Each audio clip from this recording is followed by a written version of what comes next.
Hello, hello, hello. Hello, and welcome to you all. Thank you so much for joining us today. For those of you who have attended one of our workshops or festivals in the past, it is great to have you back. And for those of you joining us for the first time, welcome to the Art with Impact community. I am honored and excited to kick off our third annual Voices with Impact world premiere. My name is Carrie McQueen, and I am the founder and executive director of Art with Impact.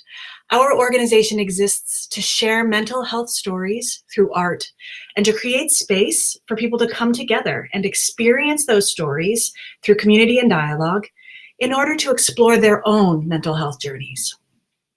We are a community that believes in the power of art. We believe that art has the unique ability to connect with our internal worlds and holds the power to ignite personal and therefore societal change. We also believe that mental health is incredibly personal. Therefore, conversations about mental health must explore how our identities impact our wellness, including our identities related to race, gender, class, sexual orientation, immigration, disability, and so much more. In creating this organization, I was and am aware that my positionality and privileges as a white, cis woman inform but also limit my understanding of the world around me. That's why I set up Art with Impact to be a platform for amplifying diverse voices and celebrating the stories of those with lived experience of mental health from a wide range of perspectives, including the filmmakers and community partners that you'll be hearing from today throughout our event. Voices with Impact is at the very center of our organization's work and commitment to amplifying and celebrating diverse mental health stories. Through this program, we award grants to filmmakers to produce short films that tell stories that have often been overlooked, both by mainstream media and within the psychiatric and psychological communities. Our goal is to center underrepresented voices in conversations about mental health and social justice, because representation matters. Seeing art that explores the diversity of mental health experiences is critical in helping both people and our society as a whole to heal.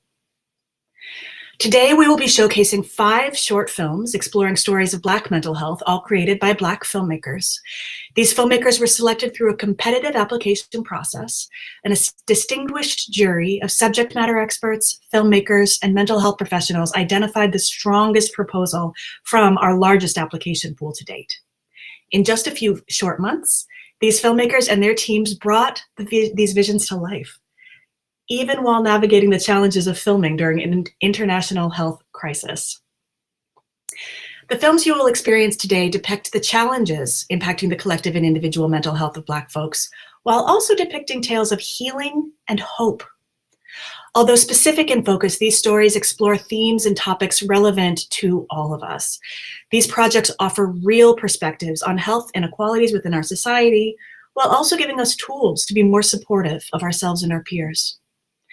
The final products are spectacular. I cannot wait for you to see them today in just a moment. After we watch the films, we'll be inviting the filmmakers to the stage for a Q&A. So I invite you to write down or hold in your mind anything that comes up for you while you're watching that you'd like to discuss further at the end. Before we dive in, I'd like to take a moment to thank all the people who made today possible. I'd like to start by thanking the amazing and beautiful Art with Impact team. These are the people behind the scenes who organize, coordinate, and bring to life not just this festival, but a wide range of programs year-round. Thank you for your commitment to our work and the communities we serve. It is an honor and a pleasure to work with you all. Thank you, May Chan, Hillary Kelly, Andrew Kirshner, Alex Reynolds, Nicholas Rosa, Kat Tanchenko, and Amy Wong, excuse me. To our board of directors in both the US and Canada, thank you for volunteering your time, resources, and passion to enable our work. Thank you, Joseph Kumpf, Don McGuire, Megan Cameron, Keith Chow, Ryan Keefe, Aisha Main, and Catherine Vanderberg. I would also like to thank the jury who volunteered their time and wisdom to help review applications for this year's program. I know these were not easy decisions, and I am so grateful for your support in identifying this year's incredible slate of filmmakers. Thank you to Ali Simon, Calvin Walker, Johnny Hobbs, Robin Means-Coleman, and Yolo Akili Robinson. I would also like to thank our sponsors and the community partners for investing in today's event. A huge shout out to the American Psychiatric Association Foundation, BetterHelp, the California Institute of Contemporary Arts, the A.B. Korkor Foundation, the Charles E. Kubly Foundation, the Health Forward Foundation, and Sista Afia. Your support was crucial in every aspect of this program, from the grants we made to filmmakers, to today's event, to the rest of the programs we'll be hosting throughout this week. Thank you for joining us in amplifying these important stories. You'll be hearing some more about some of the incredible partners throughout today's event, but I'd like to take a moment to give a special thank you to California's Mental Health Commission, or as some of you may know them, the MHSOAC. The commission was established with an ambitious yet singular purpose to just, fundamentally shift how California responds to mental health needs by driving transformational change. Their work supports the well-being of millions of people across California. The commission was the very first supporter of Voices with Impact, enabling us to host our inaugural program 3 years ago. Voices with Impact, and indeed Art with Impact for that matter, would not be the program or organization that we are today without the partnership of the MHSOAC. And for that, I am eternally grateful. Lastly, I want to thank you all for coming today to view these films and celebrate our filmmakers. We appreciate you making the time and bringing yourself fully to today's event. Mental health is personal. You are the expert of your own mental health experience. Today's films will be exploring a lot of mental health topics, and we will be providing content heads up for each film. Please do whatever will best support your wellness in this experience, whether that's taking a break, getting water, taking deep intentional breaths, or anything else. If you find yourself in need of support, please type in the URL that will be at the corner of the screen throughout today's event to get a list of mental health resources available now. Without further ado, I'm excited to introduce our first film. Calvin Walker was a winner of a Voices with Impact Award last year, through which he created the beautiful film, The Beautiful Black Man. The theme last year when Calvin made this film was the mental health impacts of the culture of masculinity. We asked Calvin if he could bring the film back today as a bridge between last year and this, as it also speaks insightfully and poignantly to mental health issues specific to Black men today. Calvin isn't able to be here with us, but his spirit is here, and we are all sending him all of the love and strength in the world. And in the meantime, I'm delighted to share his voice with you through his film. I give you The Beautiful Black Man.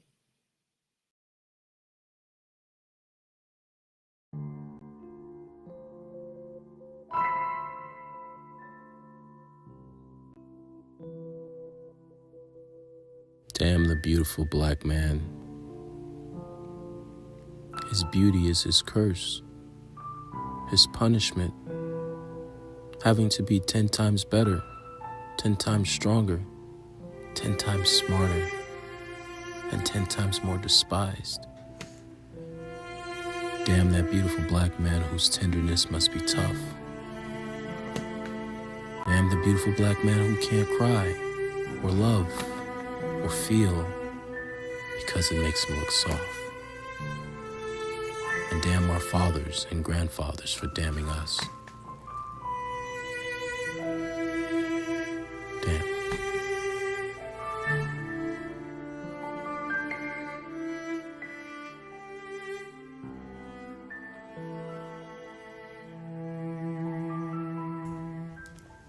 What? Let me see. Please. You want to see? Damn the woman that loves him. The woman who realizes that beauty is not feminine or masculine. It is beauty. Damn the woman who bore him for forgetting what she knew because she understood that the world didn't know the truth. And her black son needed to be prepared for a world that would hate him. Damn the woman that understands the black man is the same color as the soil that God made Adam with. The black man is Adam. And Adam is of the soil, and the soil grows flowers.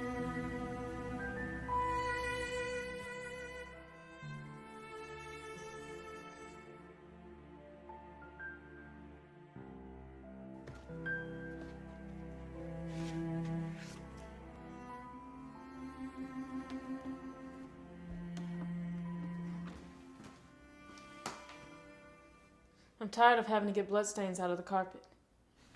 Well, I'm sorry. It's too cold outside right now. I'll just put on a tarp next time. Well, how about you not do it at all? The world don't want to see me as it is. They cut their eyes every time they see me coming, and you really think they're going to want to see my high ass coming with a wreath on my head? You don't have to hurt yourself in order for the world to love you. The world ain't never going to love me, babe. I know that. But if it don't respect me, Marianne, if it don't respect me... The first person to pluck the flower of a black man's hair was a white man in Jamestown, Virginia. Straight off the slave ship. And that white man's white woman looked at that black man, looking like a god with African violets in its hair. And he was made an example of. Humiliated him, redefined how he was seen,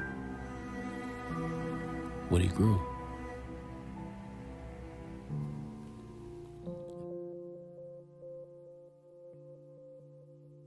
In this country, nobody minds the trees and crops, but damn the black man that grows flowers.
As a Black woman, I know what it means to grow up in a social culture that tells you that you should deal with problems on your own. There have been many moments in my life where I've been afraid to share how I've really felt in an instance, or been afraid to give a piece of constructive and important feedback because I didn't want to be trouble, or I didn't think it was as valuable as whatever was being shared by my non-Black colleagues. I also know what it means to grow up in a social culture that tells my brother and my male friends that men are not supposed to cry, and that tells my people that we should be grateful for even getting by. The historical Black and African American experience is characterized by trauma and violence and othering in lots of ways by individuals, communities, and systems that foster exclusion, create stress, and encourage poor mental health. It's a cycle that enforces a negative stigma surrounding mental health and pushes many in my community to resort to self-medication, isolation, and sometimes suicide in an attempt to solve their problems on their own. But this must come to an end. It is an absolute pleasure for me to introduce emerging filmmaker Cydia from Vancouver, Canada, who, as a champion for honest storytelling and using vulnerability as an invitation to challenge perceptions, uses her wonderful filmmaking art to fight the stigma and create better outcomes for the Black community. Hi folks, I'm Cydia and I'm just so honored to be here. My pronouns are she, her. I am biracial, so I'm half Black, half white, born and raised in Vancouver, Canada, where I currently live. I'm just so happy to be a part of this community and to be featured alongside so many talented filmmakers. Thank you to the sponsors and to everyone at Art with Impact for making all of this happen. I'm a storyteller at heart, and I tell my stories through writing and by making films. And this film was challenging just because I pushed myself to be very vulnerable, but I hope that it creates a conversation and creates a safe space for these conversations to happen. So before we get into my film, I do want to give you a content heads up because I know that everyone's mental health is unique. This film does contain racism, substance abuse, and a suicide attempt with pills. So please take care of yourself and do what you need to do to feel safe. Thank you.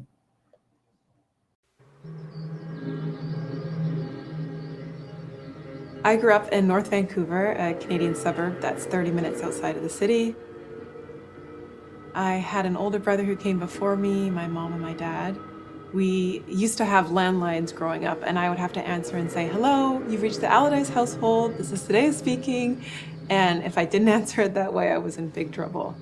In the summers, I would be outside with my friends from breakfast until dinner time. We would hike through forests, swim in creeks, run around. It was a great childhood.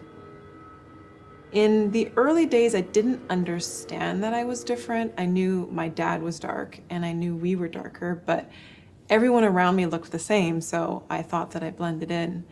And the only Black relative that I knew was my grandfather, who I met a handful of times, but we didn't spend that much time together. Near the end of elementary school, I started to think, maybe I'm not blending in so well, because I didn't see anyone who looked like me on TV. I didn't see anyone who looked like me in magazines. And here I was living in a white neighborhood and having zero understanding of Black culture. I felt like an imposter. My best friend at the time said, I don't dislike Black people, but they just scare me. Or other friends would say, I just don't like Black movies. And I started to realize that being Black was a negative thing. Someone called me an Afro-headed whore in grade 6, and that was a turning point for me to really start hating my hair. I would browse the aisles of grocery stores looking for hair products, and they would only have neon gel for Black hair or relaxer, and that was it. I decided to chemically straighten my hair, and the European hairdresser told me that he'd make me beautiful, But when I left the salon, I actually had chemical burns all over my scalp. My school was one of the best high schools in our district, but it was very white and it was in a wealthy neighborhood. Economically, my parents gave my brother and I everything that they could, but I knew there was stress at home, and we weren't the same as the other kids who lived in mansions. Strangers would approach me in our neighborhood and constantly asked, "Are you Persian? Are you Brazilian? Where are you really from?" Even as a kid, I would be standing next to my mom, who was white, and people would ask, "Did you really come from her belly?" I just didn't want to feel different. I didn't ask to feel different. And the day before my 13th birthday, my mom and I had a really bad argument, and the stress overwhelmed me, and I decided I don't belong here. I'm going to end my life. I swallowed an entire bottle of Tylenol pills and went to sleep.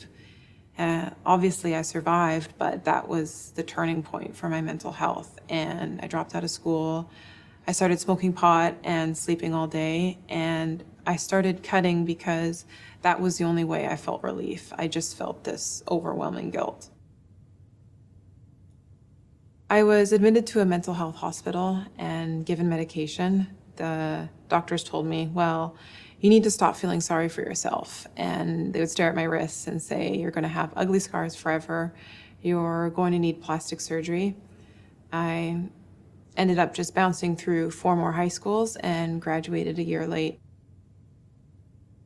I really had an intense desire to belong, but besides people gawking over my hair or jokingly calling me La Fonda, being Black was just an experience that was never spoken about. And substance abuse became a way to belong. My entire 20s cycled through substance abuse. I would drink, get high, live with mood swings or depression, have a clean cycle, rinse and repeat. And underneath that, I just felt too dark to be white and too light-skinned to really be Black. When the Black Lives Movement really took off, it was the first time I felt comfortable speaking about being Black, because I could hear experiences about other people of color and I realized I wasn't an imposter. It helped me see that I didn't have to drink and I didn't have to use drugs. And I think that's when the healing started to begin.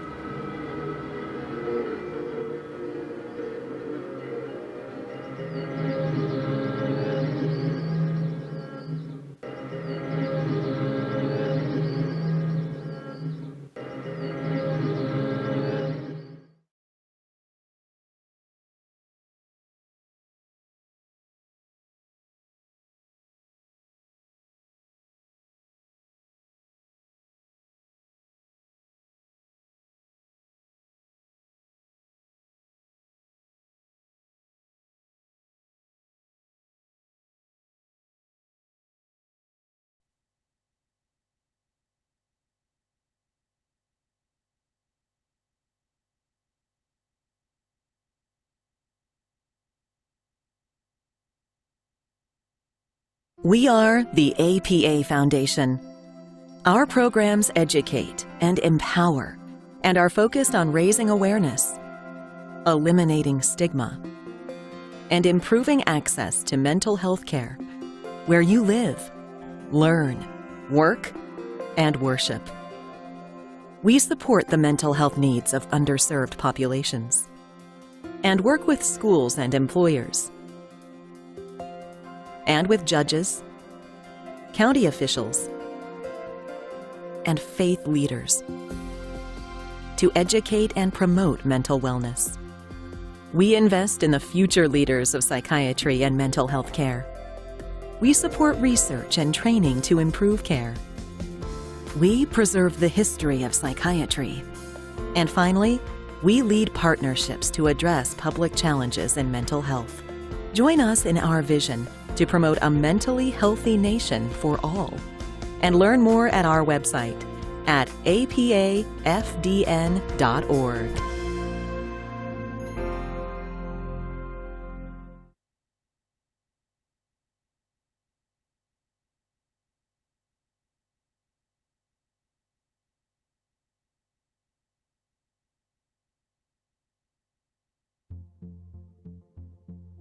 Hi, my name's Keandra Bunch. I am a licensed psychologist and a current commissioner on the OAC, sitting in the seat of labor. I think the message from this filmmaker is important to hear because it normalizes the experience of many Black women. African American women, Black women, have high rates of depression, but seek out services less, despite dealing with more cumulative stressors, such as being the head of household, raising children while having full-time jobs, managing institutionalized racism, while also managing sexism and just everyday negative stereotypes that you might hear as a Black woman, and managing all of that on your own because of this idea that you can't seek out services because you're distrustful of the services that are there, or even the idea that you're just the stereotype of the strong Black woman that stops you from seeking services that you might need. As a clinician, I think it's important for people who are suffering from depression to seek treatment, because you get to a point where it's really difficult to do everything on your own. I think we're at a point where as Black women, as a community, it's really important to seek out the services that could help to alleviate pain. I am excited to present Jamila Nuruddin's film, Wholeness. Oh, what a lovely intro. Thank you. My name is Jamila Nuruddin, and I'm an award-winning actress, film editor, and producer. I've always created projects that centered marginalized voices, particularly Black women. And the film Wholeness focuses on Black mental health awareness and the stressors that Black women uniquely face at the intersection of sexism and racism, otherwise known as misogynoir. And knowing how important everyone's mental health is, I want to give a heads up that this film contains depictions of misogynoir, racist and sexist comments, body shaming using Eurocentric standards, and a depiction of a mental health breakdown. So if you have any experiences with these topics, be sure to look out for yourself, take care of you first and foremost. And if you stay to the end of the film, you might have some help in that area. Without further ado, let's explore the root of our healing and of our divinity. Let's experience wholeness.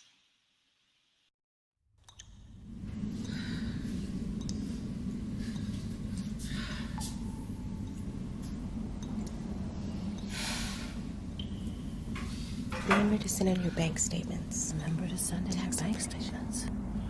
Call Mom, tell her you can't make it. I wish they could at least pretend to be civil to me. I don't feel like it. I need to be more social. I need a hug. There are too many deadlines all at once. Just too many deadlines all at once. Maybe I should Just go. give up too much. I'm losing my mind. I really need to call her back. I really need to call her back. I'm gonna get fired. What am I just doing that? Why is your hair so nappy? You have nappy hair. Ugly. I'm ugly. That's what you get. There's something wrong. There's something wrong. You don't mind, do you? You don't mind, do you? You're lucky to even good enough. I'm not good enough. To purchase something? Would you like to purchase something? Thief. This will never end. Nothing's gonna change. Nobody will believe you. I don't love you anymore. Nobody will believe you. I'm not too black. You're too black. You're too black. You should really be further along. There black is bitch. something fundamentally wrong with me. You shouldn't worry about what other people think. You shouldn't worry about what other people think. Don't lose it. Your hair looks so pretty. Your hair looks so pretty. Show me your appreciation for getting. Show me your appreciation for getting this job.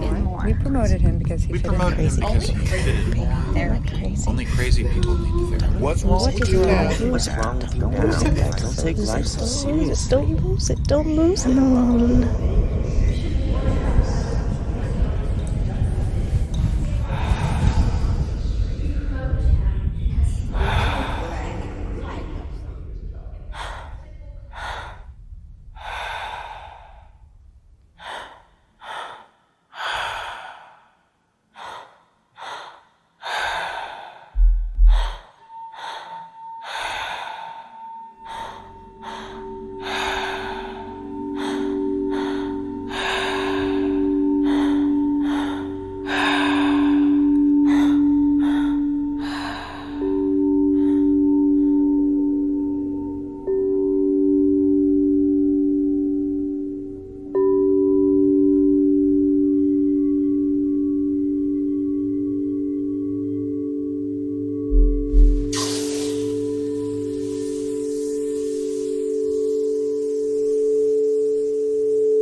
aren't these amazing?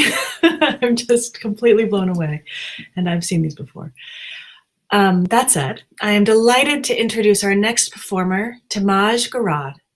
Timaj Garad is an Ethiopian, Toronto-based singer-songwriter and poet, creating music with a genre-blending mix of spoken word poetry, hip-hop, R&B, soul, Afro-jazz, and dance. After 15 years of performing and writing as a spoken word artist, she's returning to her roots in music, exploring themes about challenging injustice, unearthing truths, and healing. Without further ado, I am delighted to invite Timaj to the stage. Hello, everyone. I'm really excited to be here. My name is Timaj Garad. I'm a poet and singer-songwriter, and I'm going to be performing a couple of songs off my debut EP, Blooming at the Mouth. This first song is about Black Muslim women. I'm dedicating it to Black Muslim women in my life, including myself, who have always been a pillar of strength and wisdom for me in a time where, you know, we're surrounded with anti-Black Islamophobic racism. This song is something that really sort of highlights our resilience, our strength, our sense of community, and it's really a joyful song. It's my debut, it's my single off my debut album, Blooming at the Mouth. Here it is, Black Gold.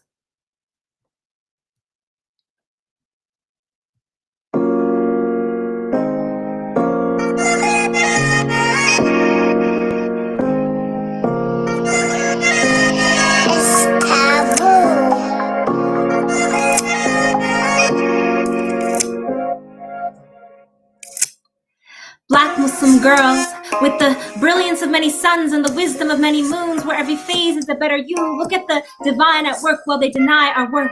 Prayer be woven fingers when we are triggered, then proceed to whisper scripture and strive higher than the brand of justice that was promised here in the in-between, here in the you can't hear yourself loud enough to hear your dreams. I know this system makes you nervous sometimes, but your nervous system was designed to feed you feeling.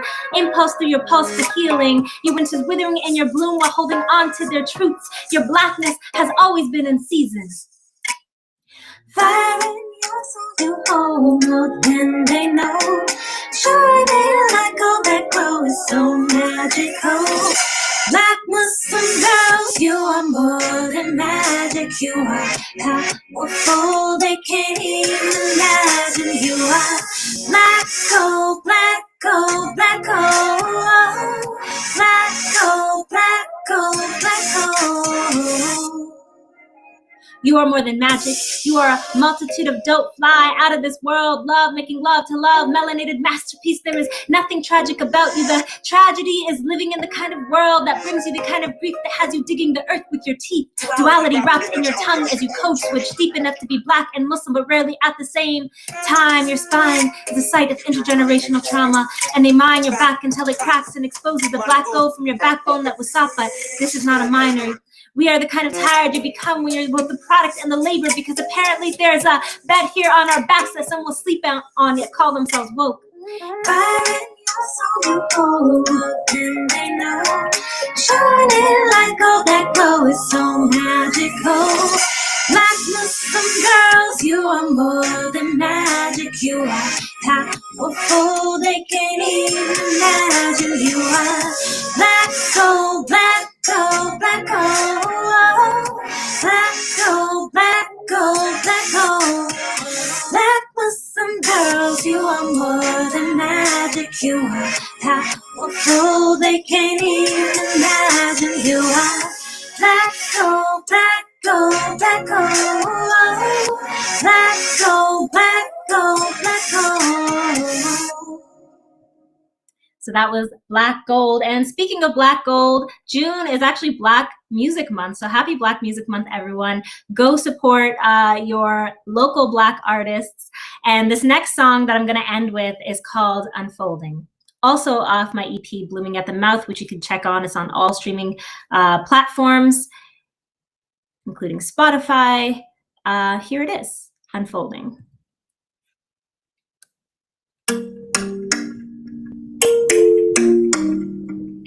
It's taboo. I've been writing love poems these days, In trenches of psychological wars, entrenched in a thirst for more, I've been writing in the silence of solitude to acknowledge you, love. As I try to uproot us just to see how grounded we are and measure our depth, you see these love poems are more like notes to self, reminders to remember you, love, in a world that seems to not want you to exist, because I've seen hearts fold like origami, inwardly to seek you, trying to mold something beautiful out of fragility, as if the fragile spirit of a human being isn't beautiful enough. And I tell them, I want to unfold your intricacies and read the poem written on your paper heart, and not the final draft. I want to read the rough. I want paper cuts on my hands from holding you, so I can bleed from your blood, my origami. I know it's hard to open up. I know it's hard to open up. I know it's hard to open up. Just let it go. Unfold, unfold, unfold. Let it go. Unfold, unfold, unfold. Let it. I know it's hard to open up, so you stay hidden. And I wish I could convince you that your ribs are not a prison, not bars meant for your heart to sit in, while it breaks so softly it almost mimics resilience instead. I want you to break bones of these ribs we make cages out of, and I will cast you a poem until you feel, because we've all felt the friction of heartache, that volatile feeling of the trembling spirit, the tectonic shifting of pain, to look up and realize we are all folding in a sea of lost notes to self. And if you've ever seen us fold, you'll know, because it looks something like a scribbled out poem, like nights we wander dazed and confused, mistaking fireworks for stars, a street light for the moon, praying to keep it together. My origami, I promise you things will get better as long as we keep unfolding. As long as we keep unfolding. Just let it go. Unfold, unfold, unfold. Let it go. Unfold, unfold, unfold. Let it go. Unfold, unfold, unfold. Let it go. Unfold, unfold, unfold. Let it go. Unfold, unfold, unfold. Let it go. Unfold, unfold, unfold. Let it go. Unfold, unfold, let it go. Unfold, unfold, let it. All right, so thank you so much. I'm Tamaj Grad. You can catch my music and poetry on Spotify, Apple Music, all streaming platforms. Just look up Tamaj Grad, and my EP, Blooming at the Mouth, is now out everywhere. Thank you so much. Enjoy the rest of the event.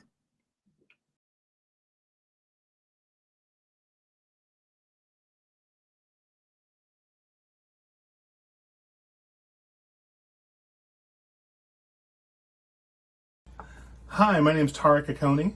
And I'm Lisa Conaconi.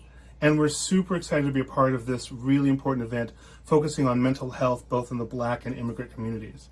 I'm a musician, producer, composer, mentor, and Lisa is a mental health professional, and we founded Red Wagon Music back in 2019 as an opportunity to not only collaborate, but to help to actually shine a light on underrepresented communities. So partnering with Art with Impact and Voices with Impact has been a huge, huge boon for us. We've really enjoyed the process, especially working with Fon Sissoko. Black and immigrant mental health is really important to me and resonates with me both professionally and personally. Every day I strive to be a strong ally, and as a marriage and family therapist, program developer, researcher, and trauma specialist, I have dedicated over 20 years of my professional career to serving the underserved, underrepresented, and marginalized populations, mostly working with youth of color and their families in my community. I have seen firsthand how important it is, especially with mental health, to create a space for people to come and tell their stories and first be believed, be heard, and then be understood. I feel like that right there, that storytelling, that having that safe space to tell your story is sort of where mental health really starts. And storytelling for me actually hits a very personal note, as Lisa knows. My father was an educator. He actually taught African American history and cultural anthropology, and later in life became a storyteller, telling stories of African culture and African American culture. So I know the importance of not only the oral tradition, but also what storytelling does that roots us in our community, not only tells us who we are and what we are, but where we come from, which is such a huge part of feeling that sense of placement, place of self, and also connects us from community to community because you get to hear people's stories and see through their eyes. So Fan Sissoko is a French Malian artist, researcher, designer, filmmaker, and storyteller currently living in Iceland.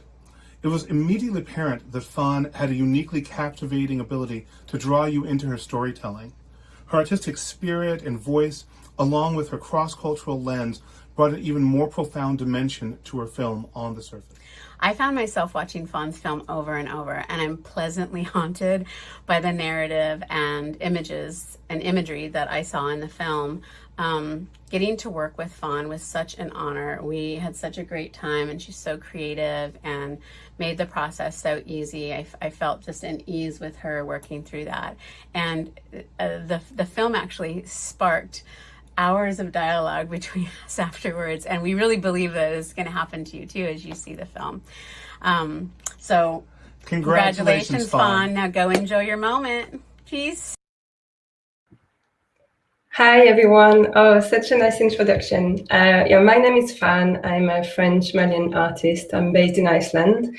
I'm very excited to be here. Thank you so much, Art with Impact, for all the support. My film is about being an immigrant and being a mother, and wondering how you can pass down a sense of belonging to your child when you yourself, you don't feel like you belong anywhere.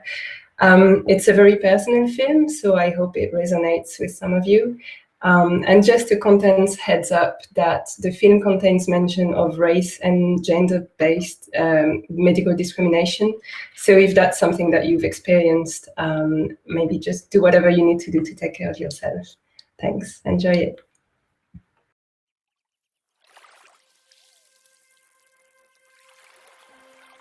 Today you asked me where you're from, and I couldn't answer.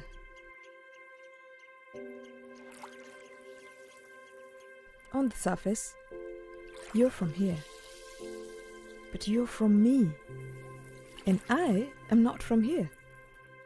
So that complicates things a bit. I don't know if I ever felt at home, so I figured I may as well leave, to feel not at home, but somewhere beautiful at least. You are from me, even if you don't speak my language. I tried, you know. Even in my belly, when you were swimming in the warmth of my belly, I spoke to you.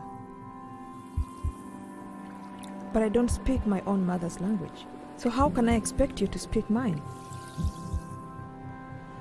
It's somewhere in your little... You're from me. That's what I should have said to you this morning.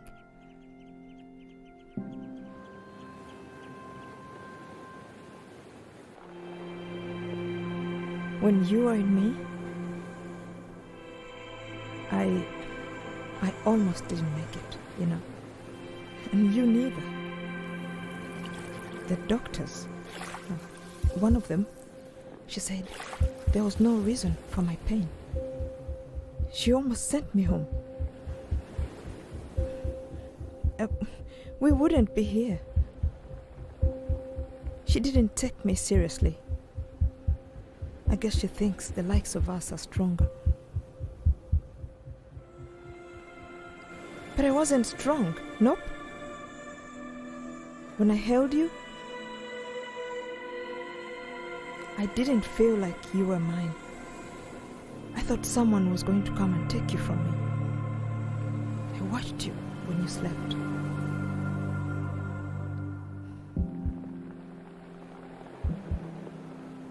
Funny to think it now.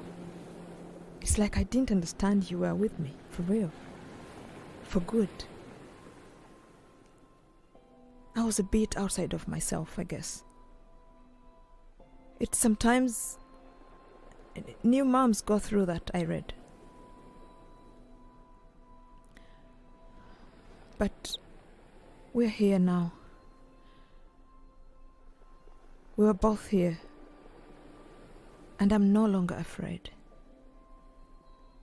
Of these mountains, of the cold,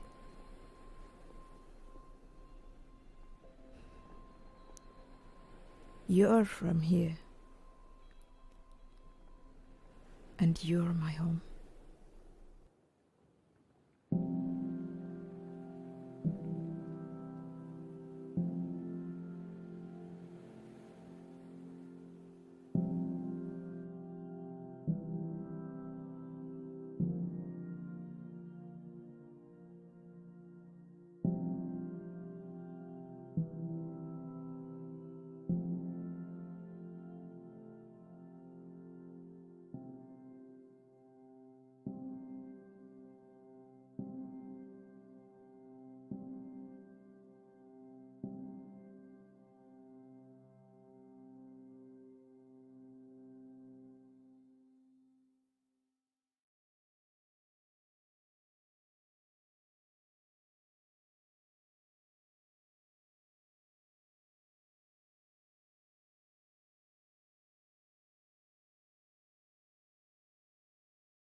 Things are hard right now, especially in terms of our mental health. We are going through a global health and social crisis that is creating new hardships while reopening old wounds, especially for our BIPOC communities. Our current predicament is forcing people to walk through past and current traumas, which are made all that much harder when we don't feel seen and we don't feel heard. To get through these hard times, we all must come together to speak transparently and authentically about our personal and collective experiences so that our challenges do not consume us. There are people who care. There are people who are ready to listen. Counselors are devoted to helping people overcome hardships and tragedies. As each person walks through the journey of healing, embracing the professional counseling is just as important as other areas of healthcare. BetterHelp is a leading therapy resource that offers a choice of counselors with a multitude of parameters. Log on today to access a safe space to begin the healing journey.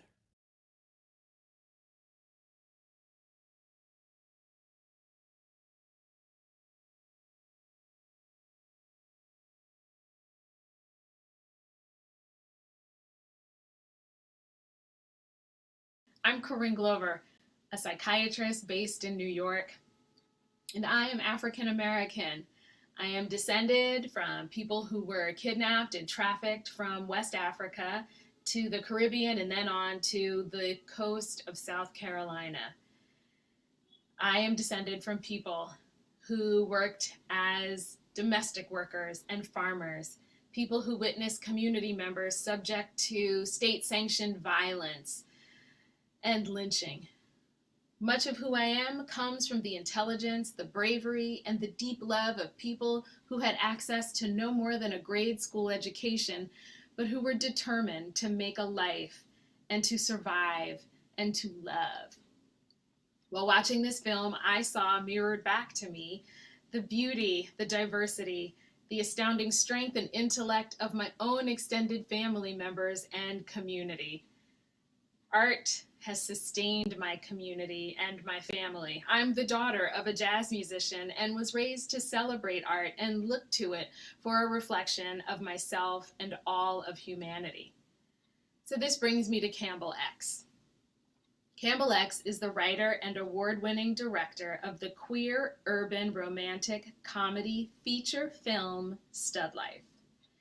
It was featured in Vogue and The Guardian, where it was voted one of the top 10 Black British feature films ever made. Campbell is currently directing his second feature film, produced by Stella Nwimo. He is the co-founder with Nilu Buman of Wahala Film Fund, a completion fund for short films by and about queer, trans, and intersex people of color. Please meet the incredible Campbell X.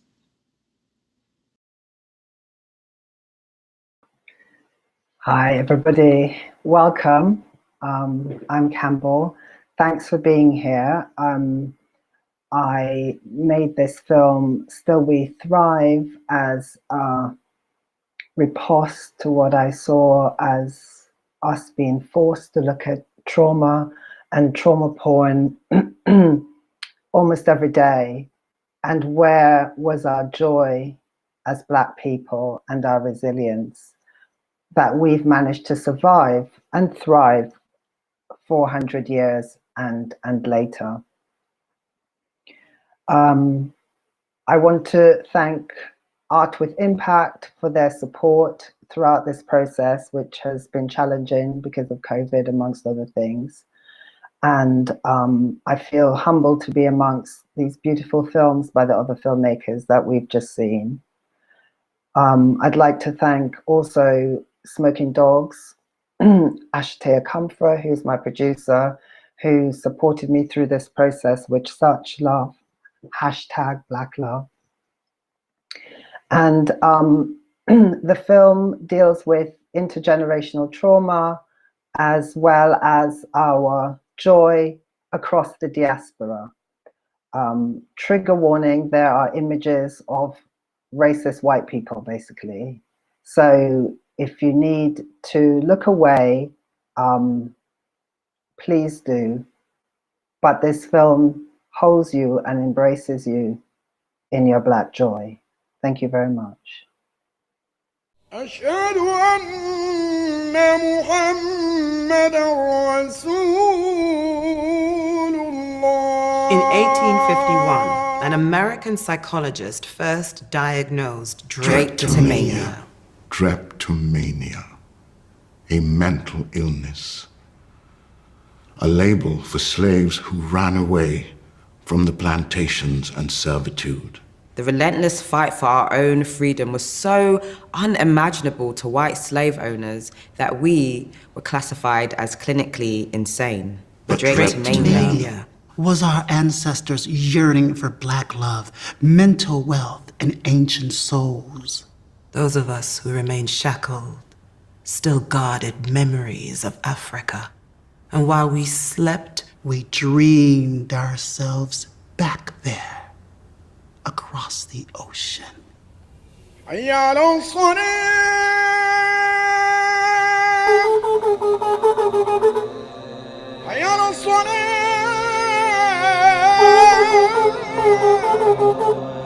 known rivers.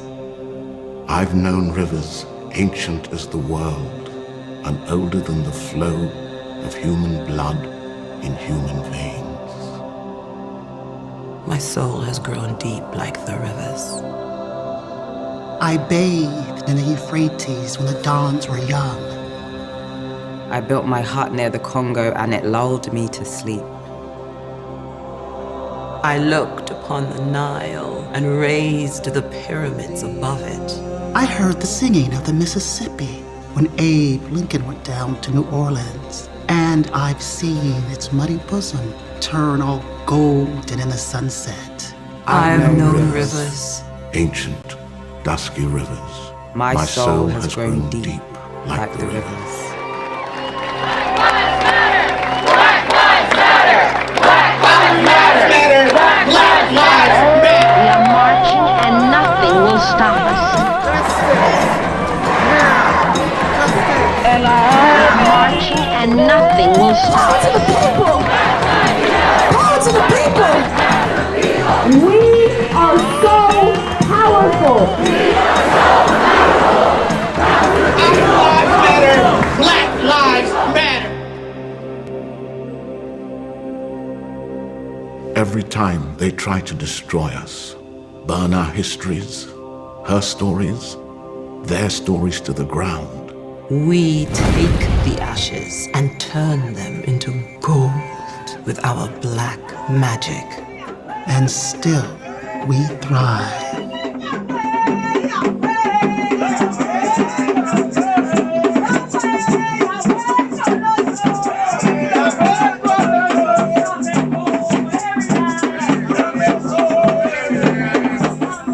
When our down pressers think we are emulating them, we are actually mocking them.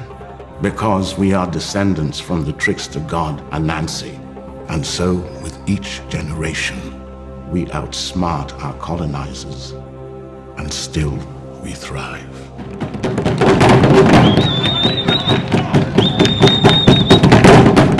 We hacked their code and reprogrammed ourselves to create the rhythm, food, music, dance that the world moves to in unison, and still we thrive. Mother of origins, guardian of passages, generator of new life, flood waters, Orgasm, birth waters, baptism. Summon your children, haul the rain down. White water, blue water, the circle comes round. Always something cooking on your pot. Always something bluing in your vat. Always something growing in your belly. Always something moving in the water. from Caribbean shore to far-off Angola. She'll spread out her blue cloth. Let us cross over. And still we thrive. Because resistance is our mental health. Escape, our release. Listen to the ancestors when they say, "Come home, children. Come home." أشهد أن محمدا رسول الله.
If you're like me, we're just sitting here a little bit speechless.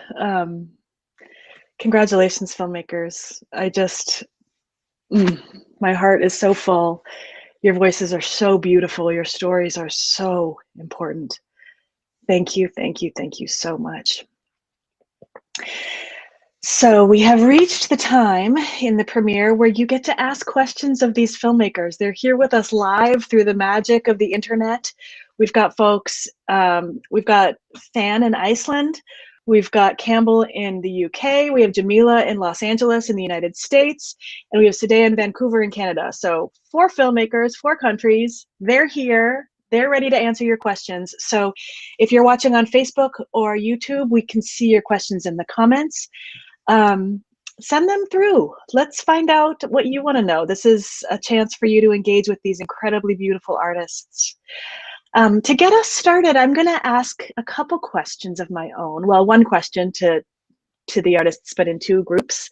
So Jamila and Campbell, I'd love to start with the 2 of you, and I'd love to hear, who did you make this film for?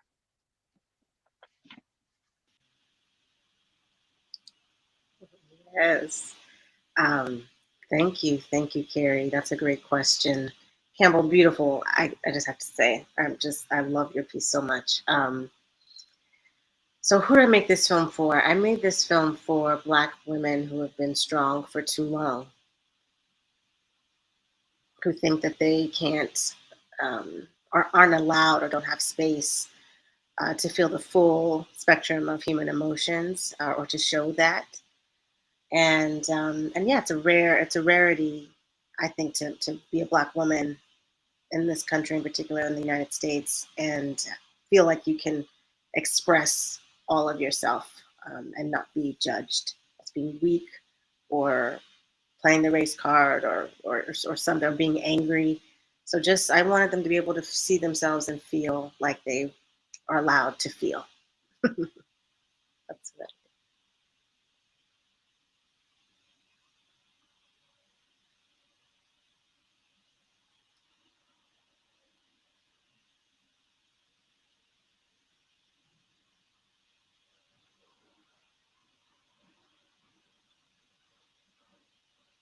Campbell, I think you might be muted.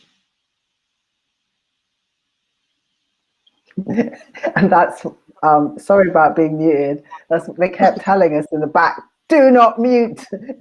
Come off mute. And I do exactly that. Sorry, Nick, who's the stage manager behind the scenes. I was just saying thank you, Jamila, for your beautiful spiritual film, which, you know, kind of would raise everybody above, you know, the darkness, really. I just needed a moment, to be honest, having seen all these films, because they're so deep, so raw, so emotional, so beautiful. I made this film for Black people who want to feel the juiciness of Blackness in a way, and know that we are the spice that help culture thrive and survive. Because I think that's somehow getting lost in the language of trauma. We are traumatized people, intergenerationally, you know, horizontally and vertically, let's say. But we're also joyful people. Our cultures diasporically are joyful, and in spite of everything, we manage to pull out the joy. And I often am amazed that we're not angry, vicious, revengeful people. Otherwise, I tell you, the world will be a different place. Yeah. So that's what I wanted to celebrate, and to try to keep our mental health intact in a way, you know, thrive. Yeah. Beautiful. Well, I think you succeeded from my perspective. The beauty and the strength and the joy and the juiciness are right there in both of your work. I want to ask the same question to Fan and Sadea. Who did each of you make your film for? Hi. Fan, I'll let you, would you like to go first? Okay, yeah, I can go first. I actually, I made this film mostly for myself. It's a very personal film. It's based on my own story, and I was just working through it and working through some of those feelings and just realizing the journey I had been on. So yeah, I mostly made it as kind of like a healing thing. And I also made it for my daughter. It's kind of like a letter to her. She's too young to see it and to understand it, but one day I hope she watches it and understands where she comes from. But also just for anyone who might be having, who might have gone through a similar journey of just feeling like they don't belong and wondering about parenting and what do you pass down and questions like that. So yeah, it started for me and hopefully expanded beyond me as well. Beautiful film, by the way, Fan. I know you probably hear that all the time, but it's just wonderful to watch. And I feel aligned you said is I made the film, first of all, for myself, because I feel like so much time has passed since some of these instances in my life that it felt cathartic to put everything together and have some space to look back at that period in my life. And I made that film more specifically for people of color who have grown up in white areas, but really for anyone who feels like they've been othered and are trying to find a way home and trying to find a place they belong. That's who I say I made the film for. But it's also, like Fan said, my film is also very, very personal, so that was a big part of it. Beautiful. Thank you so much. So Fan, I'm going to come right back to you. My next question is from the audience. We had a beautiful participant named Jossie asking, who do you want to reach, which you spoke a little bit to. But if there are going to be system level changes in the medical and birthing industry, what practices or actions do you think could create space for the magic that is motherhood to be realized for Black women in childbirth? So Fan, it's a big question, but maybe you've got some thoughts. We'd love to hear what they are. Hi, wow, that is such a big question, and I think answering it is a little bit beyond me. I think there are a lot of people that are giving their thought and kind of dedicating their careers to trying to answer that question. But I think the first change, or the first thing that needs to happen, is really just about listening and about believing women when they tell you about your pain, about their pain, like believing people's pain when they express it, and also understanding that not everyone's pain is expressed in the same way. Like for me personally, it was very much about finding a doula to help me navigate the health system, and then making sure that that doula was Black and that she could understand my experiences, understand my challenges, and kind of represent me and my voice. So sometimes it is also just about having to find that person and that has a connection with your experience and your identity. Beautiful. Thank you so much. So my next question is for Campbell.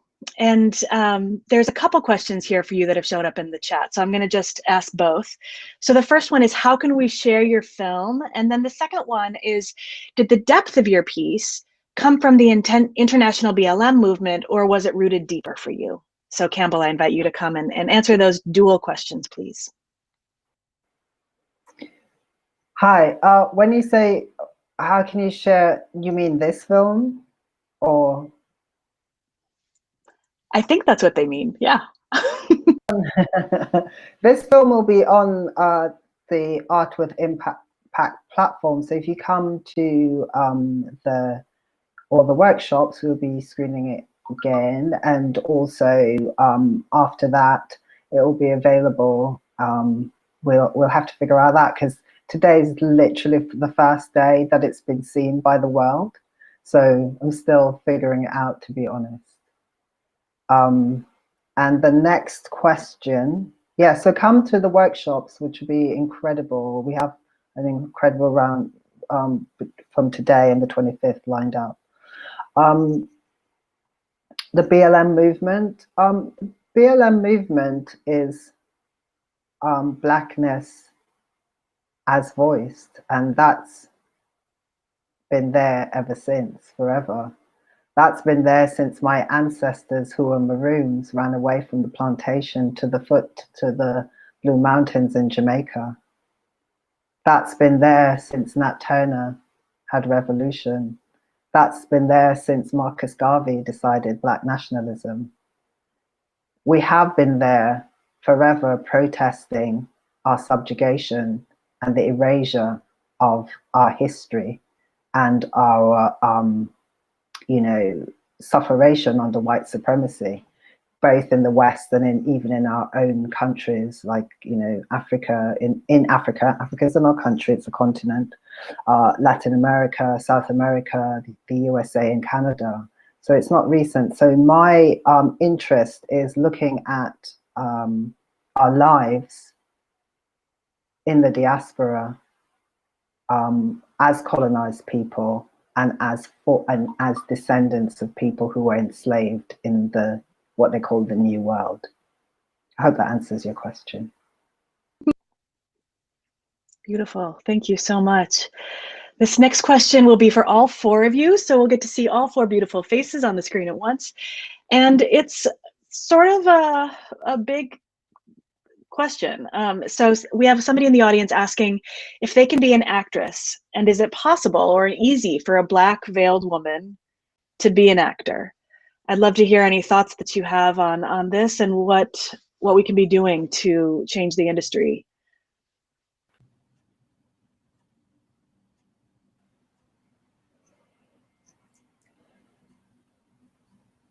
I would say I have experience as a biracial actress. I'd say it depends on where you live. It depends on what the industry is like. I feel like the industry is really changing a lot lately, that there's definitely been a push for more varied voices and more varied faces, which is great. Do I think it's easy? I can't speak for that, but I think that sometimes when you have goals that you want to achieve, they usually can be kind of tough. But I encourage you, and I hope that there's more space made available for you. I'm not sure if someone else wants to chime in. I think acting is very challenging because you have to inhabit somebody else's embodiment, you know, and so it's not really who you are, it's who you feel comfortable in portraying. That's going to be the issue. So I would find like-minded people who make you feel safe enough to explore different aspects of yourself, but also if you want to remain veiled, doing veiled roles, find people who will work with you in that way. Because everything is about finding you know, like my film says, home. Where will be home for you as a veiled Black actress? I'm assuming when you say veiled that you mean in the Islamic way, right? That wasn't clear, but I'm assuming that's what that means. So find your people, you know, who affirm you and allow you to blossom as an actress. I don't know what Jamila, because you've been doing this, so it might be interesting to hear. I love that. I really agree. I agree with what both people have said, especially about finding your tribe. We live in an era now where you don't have to wait. You don't have to wait for approval. The film industry has sort of been democratized with the digital revolution and with social media, so you can meet and create projects a lot easier than you could 30 years ago, 20 years ago, when you had to buy film. So definitely, in my experience as an actress, I was a child actress who worked, and then when I graduated from college, coming with all of this training that I had and putting my life into acting, I was literally only going out for roles that I didn't resonate with. I literally went out for, I remember Big Booty Ho #2 was one of the roles I went out for right after graduating. And I was like, man, not even #1? Like, what is this? Like, they're really just, the certain parts of the industry will only see you in a box, but we don't have to play those games anymore. So absolutely finding the tribe, finding people, producing yourself too, is something that I've really found a lot of power in, of not waiting for permission. And like I said, finding people with cameras who want to do similar things. So I'd say get online and start networking with people who want to be DPs, who want to be directors, writers, or who are already doing that, like on your level or just like above a little bit, because they'll be accessible to you. And then apply to programs and train if you really want to embody truthfully as an actor. It's such a deep, rewarding journey to train, let's say. That's my advice.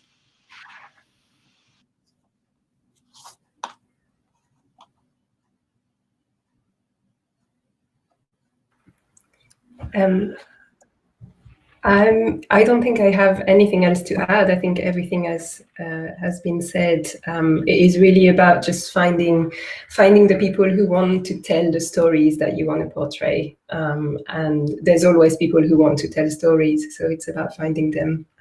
And that's a good starting point.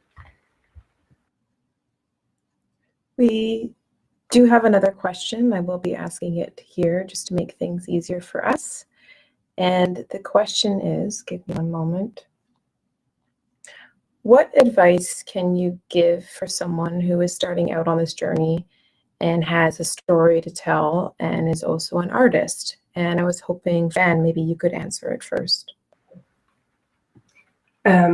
Yes, of course. I would say to trust that the story that you want to tell matters and will resonate with somebody, even if you feel like that is not the case. I think, like in the creative process, that can be the thing that you, at least that I struggle with the most, is when you start something, when you have an idea, you sometimes feel, oh, but who is it for? Who is going to hear it? Who is going to resonate with it? But if you're doing it for yourself, it's enough and it should be enough. And that's one of the hardest things to learn, I think. And if you're doing it for yourself and it's valuable for yourself, you have to trust that it's going to be valuable for someone else. So yeah, that would be my thing. Just trust yourself.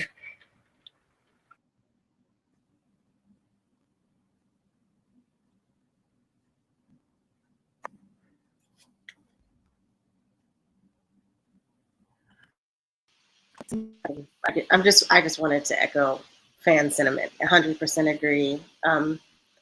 More and going further, trusting your intuition, because there'll be a lot of people in the industry who will tell you you need to do X, Y, and Z, because it's all about thinking about it from a sort of capitalist, money-making, you know what I mean, success-oriented standpoint. And in my experience, the most rewarding projects are ones that are very, like that deep truth that Fan's talking about, where how it lands is sort of irrelevant, and especially in the building stage. It's not really your business. It's just your business to tell the truth and to tap into your unique truth that this entire world needs, that only you can give. And really trusting that. And I'll add, trusting part of the process where you doubt yourself, like anticipating that in a bit, because I've noticed when I've started to anticipate or recognize when it's like having those doubtful feelings as like, oh, this is part of the journey, instead of like beating myself up about it or really questioning what I should do, but just being like, oh, I must really be getting somewhere vulnerable because I am scared, I'm getting scared as a filmmaker. And just knowing that that's a part of the process and seeing it as fuel for your journey and necessary to make your film better, I think will also expedite your enjoyment and success as a filmmaker. I just want to also echo what everybody said, but also for particularly if you're Black or of immigrant stock or working class or, you know, queer, those people who've been marginalized, I think a lot of times we feel unless we're doing something spectacular, it's not a success, you know, just echoing what Jamila said. So I would build in a sense of play and not necessarily thinking about the fear of failure, because it's the making of something, anything, that's the beautiful thing. And when, you know, you learn from mistakes in art and filmmaking, they help you to improve, really. And it's not just mistakes in the work, but mistakes in the people that you might be working with. So, you know, that brings me to the next thing is find again your tribe and, you know, form family with other artists who can give you feedback about your work. and then belong to an artistic community. And with the kind of digital work we're in, the artistic community doesn't necessarily have to be living down your street or in your town. They can be international now because of social media. So I'd say, again, find your tribe, because that will also feed back onto you with the vibration to help you to trust yourself. Everybody's speaking about trusting yourself here. That's quite important. I don't think you can only do it in isolation. Mm-hmm. There's so many important things that have been said here, and because I'm a pretty new speaker, and I think the hardest thing is finding the courage to tell your story, and finding the courage to believe that what you have to say matters. I think is a really important step, and finding a community. I feel like sometimes these can happen quite naturally. It's just really keep building a community, keep applying to workshops, keep joining groups or reaching out to people. But number one is having the confidence to really believe that the story's been living in you, that you've been waking up with and dreaming about and thinking about, ruminating about, is important, and you can tell that story. I think is key. And there's a moment. How did the pandemic impact your creativity, and how did you overcome those barriers?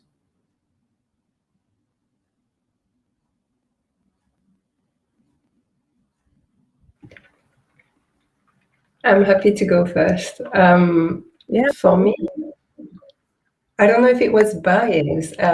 I feel like the pandemic meant that I was on my own a lot more, which actually did help with the creative process, because it meant that I was able to just like all the distractions were gone. So the only distraction left was like what was kind of bubbling up within me, and like the kind of the words and stories that that really wanted to come out.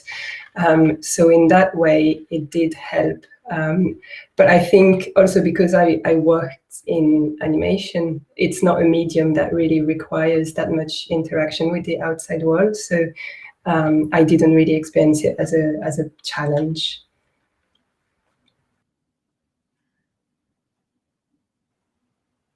For me, the pandemic was a huge challenge in terms of I was working with actors, so being in the same room is quite stressful now, because you have to do lateral flow tests, and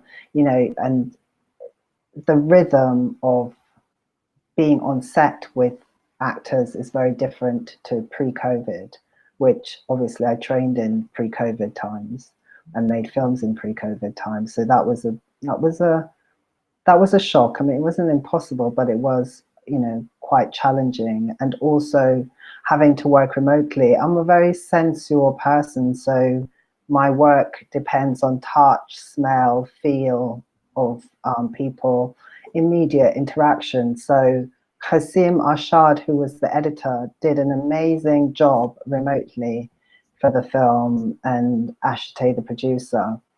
I also think the pandemic brought blessings as well, because we had tremendous love from some archives who were very generous in giving us their footage, but also, the poem like Olive Senior and the Langston Hughes estate. So, I think weirdly enough, the pandemics sort of made people be a little bit more human again in a weird way. Hope that lasts, and it's not just a temporary thing, and then we get back to being like mean capitalists. Where's your money? So yeah, that's it. Yeah, I'll jump in as well. Yes, the pandemic really influenced my film quite a bit. The original vision for the film had animation in the part that's sort of the meditation in the black and white. But when you get to the Field of Women by the river, it had originally been conceived as live action, but it was just very dangerous to shoot that, you know, and in January I had the space lined up, donated space lined up to do it. It was all kind of there, but it just seemed like we had to be so close to each other in order to really achieve that for so long. It didn't really seem safe, but gratefully, Ashanti Miller, our animator, is so very talented. She took on the task of also animating that portion, and I think it ended up having a different kind of life and feel. So it was like a blessing in disguise, kind of like Campbell was just saying, where I still want to do something live action with that theme. Like, I'm not done with this theme, but I really love how kind of intimate animation can be, how disarming it can be. And I was working on an animated piece just before this project, also due to the pandemic. It's supposed to be live action turned animation. So for me, having like a crash course in animation suddenly because of the pandemic was this delightful thing where I feel like I've gotten to really understand the power of animation and how to use it. Yeah, it's been my experience. I have found that the pandemic, my creativity has been wonderful. Not that the pandemic has been wonderful at all, but I was working in hospitality, which I had to be extroverted for, but the last year I've just been working on creative work. So it's been great just to really dive deep and have a lot of time to myself and create a lot of structure around how I create. It's really been a blessing. In terms of filmmaking, I'm pretty new to it, so I was able to work around the restrictions, but I can imagine it's a world's difference from how it was maybe a year or 2 years ago. So it didn't impact my production that much, maybe in a little bit, but it would have been challenging, like everyone else had said, if I had a lot of different moving pieces, but I kept it quite small and concise.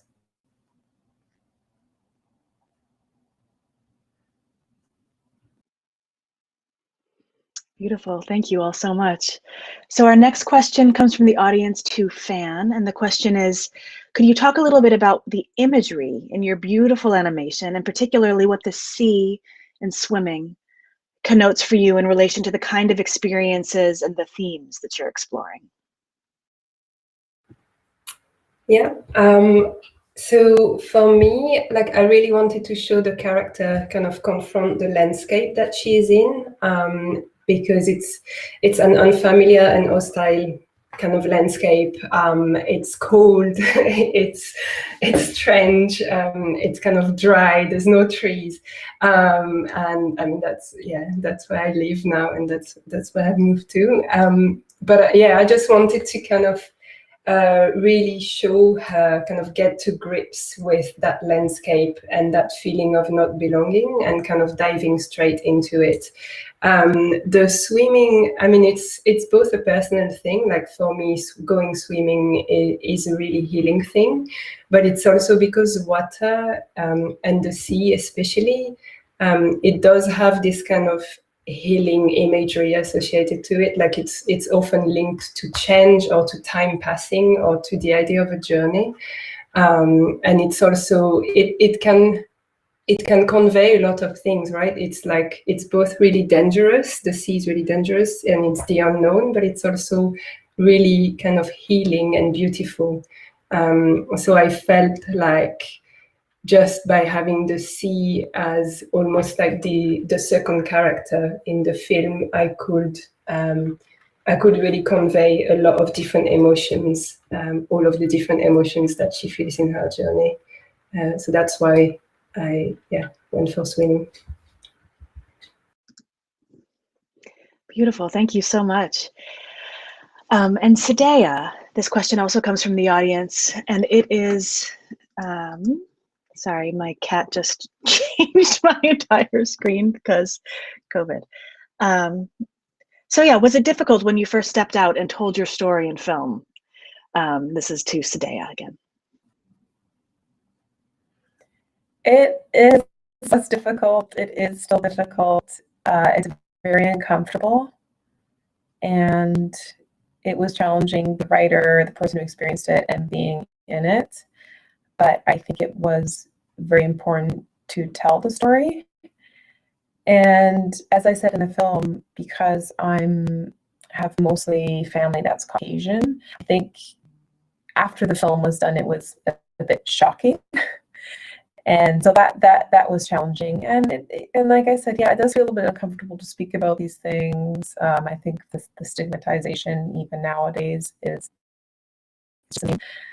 but yeah, I'm happy that I did it. But I think if anyone else was thinking of themselves and how they had a story or they had an experience that they wanted to share, just know that it is going to be uncomfortable, but hopefully through sharing it, you're able to alleviate the stigma, and someone else feels like there's a space that they can share as well. Beautiful. So I have another question for both Jamila and Campbell, and it comes from the audience, and it is, what are some first steps about having conversations about mental health? And I'm going to add to that question and say, if there are any parts of your own journey that you feel comfortable sharing as you began opening up about having open conversations about mental health topics, I think that would be really lovely to hear.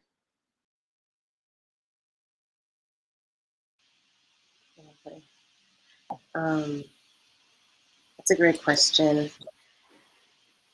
One of the things that I really think is important and that I've experienced in my own mental health journey is sort of letting go of this idea that there's some magic pill or solution, or, you know what I mean, that's going to do all the work for you. Like, yes, there's all kinds of different support that you can have, from therapy, which I highly, highly recommend, to, you know, Western medicine, Eastern medicine, spiritual work. There's so many different ways to heal and address your mental health. But I think the way you think about it is also, for me, was really life-changing when I sort of realized it's never going to, it's bleak in a way, but it's like, it's never going to end. I'm never going to be like, okay, I'm done and good forever. Like, that is a type, in my opinion, a type of spiritual immaturity to think that we're going to be done and alive. I think when you're done, you know, you're out of here. You know what I mean? Like, that's when you don't need to be here anymore. I think the fact that we are here means we are growing. And so to sort of be, when I think of wholeness, I'm very aware that there's part of being whole is being brave enough to seek out where there is not a connection, where you are not having integrity, where you are not whole. Because that's the only way to heal it, is to acknowledge it and to bring awareness to it. So at least for me right now, when I heard that, the very first thing I thought of is just that trust and that bravery to be willing to see what you want to work on, what areas can you have room for development that will enrich your life, and approach it from a standpoint of seeing yourself working through it instead of beating yourself up for having these areas.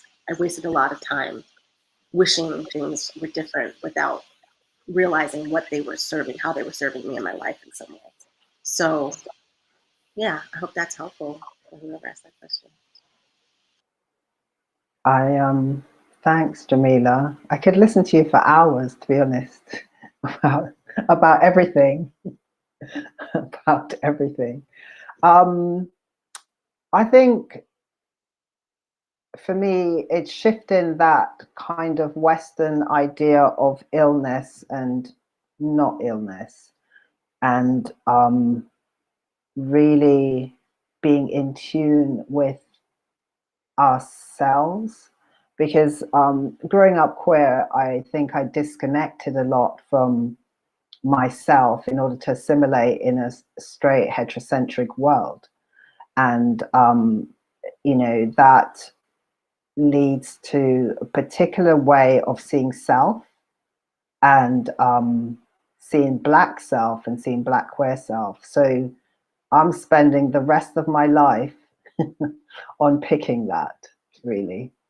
On picking that as I walk through the world, but also to kind of knit together some sense of wholeness as a Black queer man living in a white straight world, in a way. So exactly what Jamila said about, you know, there isn't a magic pill and then it's all over. That's also a Western way of looking at life. You just need a pill and everything's fine, you know, and it's a lie anyway. The pill will give you side effects. So, you know, my journey has been more to be more compassionate with self, which has led me to be more compassionate with other people. And in my process of doing work and, you know, working with wonderful producers like Kaiser Rose, who produced my documentary Visible. Kaiser is very good at making work inclusive for people who may be neurodivergent or maybe have mental health issues. And I learned a lot from her around that. So it's not just in my personal life, but also in my work life, to be sensitive that everybody's coming with baggage and not to look at it with fear or hostility, but to see how people can feel safe, particularly in a film environment, which has historically been problematic for us as marginalized people, but also for people who may have mental health problems and also disabled. So, you know, it's very layered and complex, I think, how my journey, what it's been. So it's not just from the inside, it's also trying to work about the outside as well and work. Beautiful. Thank you so much. So we're going to be wrapping up pretty soon. I want to bring on all four of you. First, bring back Campbell and Jamila, and then we'll have Sadea and Fan. And I'd love for all of you to just any final thoughts and feelings that you'd like to share. This has been a big thing, you know, sharing your work for the first time. Anything that comes up for you that you'd like to put into this space that you'd like to have us all sit with, I'd love to invite you to bring that.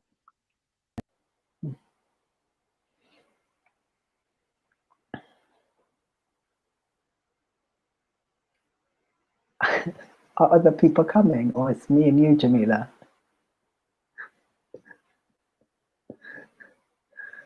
Do you know what? I think working with Art with Impact and obviously the production team that I worked with, which I've mentioned before, but also working with Art and Impact has been incredibly affirming and loving and compassionate, because very often commissioners are not actually the most understanding of people.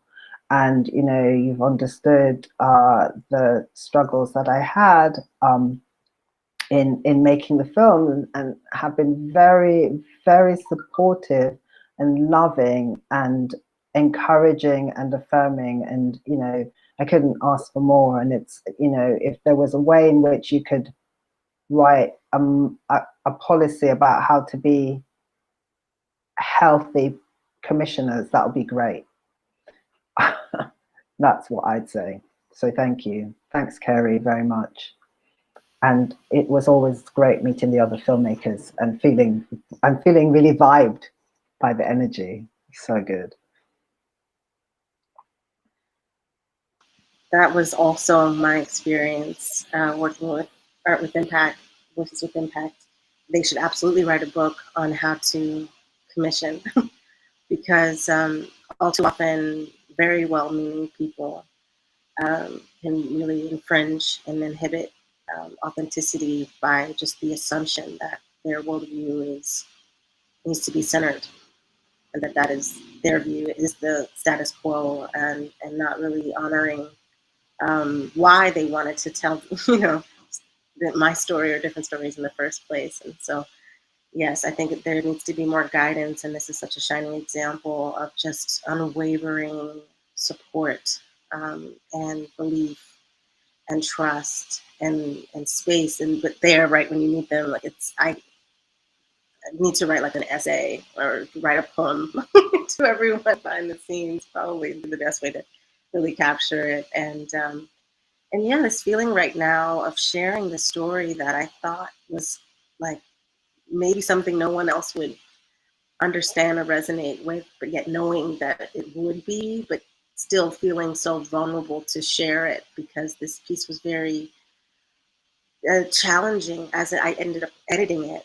And I edited the part where in the bathroom in the early scene where she's having these intrusive thoughts, and it was very difficult in a way, more difficult than I anticipated, to listen to that for weeks on end, 12 hours a day, editing my friends and family's voices and my mother's voices among those, saying some of the most horrible things that I've ever heard in my life or that have chipped away at me as a person. And listening to that over and over was very illuminating. It's one word, very informative of where I still have to heal and where I am still a little unwhole. So it was useful. It was extremely, extremely useful experience. And I think everyone should push themselves to work with other organizations and collaborate with groups, because it pushes you, creates a deadline, it makes it finite, and it's scarier than doing things on your own time. But in my opinion, it's very much what I need. It's the kick in the pants I need to make sure that I push myself and tell my truth as fervently as I can. So just so grateful to meet all these amazing filmmakers. It's one of the best ways to network as well, is just to create art and to put it out there. You can make the best website in the world, but just making your own projects and having that out there is, I think, such a stronger calling card. So get out there and make some stuff.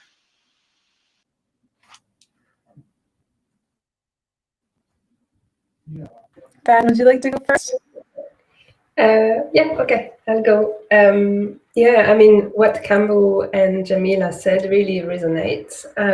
I think, like for me, I was reflecting, it's really the first time that I do something creative that's only just for me and where there isn't a client per se. That's kind of like guiding my input, and that feels like straight from the heart. So it was really scary to make it, and it's really scary to share it. And I think what really helped in that, like having so much freedom from Art with Impact was like completely helped with that process, but also just feeling like we were doing that in community. So we had a few sharing sessions, mostly when the films were finished or close to the end, and just understanding how much resonance there was between each of the different films. That really kind of helped with the process of like just being able to be vulnerable with it. So yeah, I'm mostly really glad to have done it, but also have been able to connect with the other filmmakers through that process. Mm-hmm. I'm just soaking in what everyone else has said, but definitely basking in that sense of Art with Impact has just created such a wonderful community. And I don't want to call it educational, but it was such an educational process. Really, really wonderful, and makes me think of anyone who is a person of color out there who feels like they want to get out there and tell their story, they want to find their community. Art with Impact is just such a great model to follow, because I just feel like very connected with everyone, and learned so much about myself in the process. And I just feel like we're at the precipice now of, I feel like we've gone through so much change globally, and now there's just so much opportunity to change these industries, the film industry and storytelling industries. And this is just an exciting place to be. So I hope that all made sense.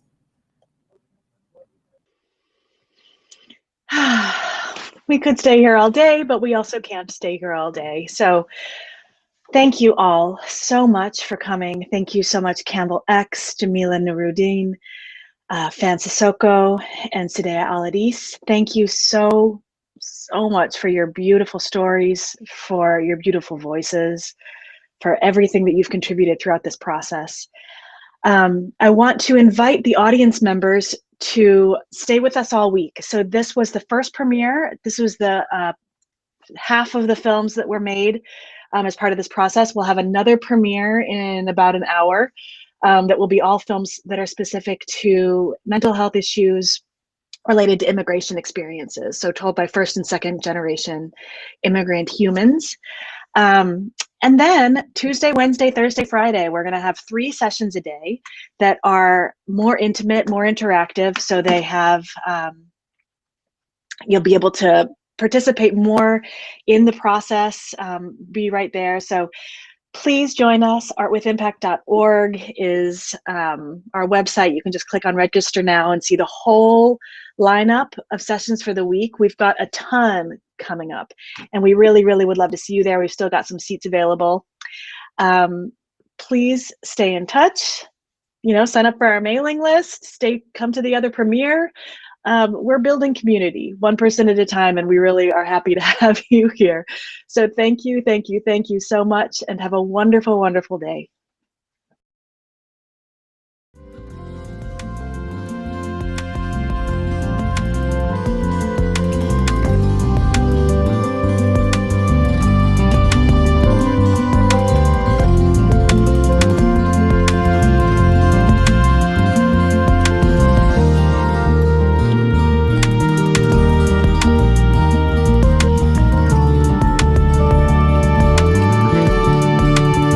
Yeah.